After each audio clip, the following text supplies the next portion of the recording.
আবৃত্তি করছি কবি আল মাহমুদের লেখা নোলক কবিতা। আমার মায়ের সোনা নোলক হারিয়ে গেল শেষে, হেথায় খুঁজি কোথায় খুঁজি সারা বাংলাদেশে। নদীর কাছে গিয়েছিলাম, আছে তোমার কাছে? হাত দিও না, আমার শরীর ভরা বোয়াল মাছি। বলল কেঁদে তিতাস নদী হরিণ পেড়ের বাঁকে, সাদা পালক বকরা যেথায় পাক ছড়িয়ে থাকে। জল ছাড়িয়ে দল হারিয়ে গেলাম বনের দিক, সবুজ বনের হরিণ দিয়ে করে রে ঝিকমিক।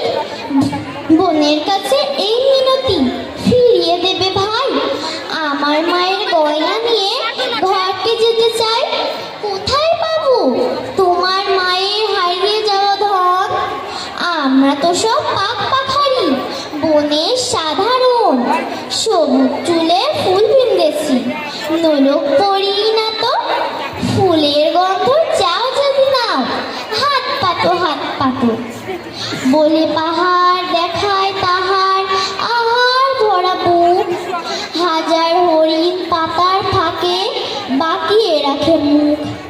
এলিয়ে খোপা রাত্রি এলেন, ফের বাড়ালাম পা, আমার মায়ের গয়না ছাড়া ঘরকে যাব না। ধন্যবাদ সবাইকে।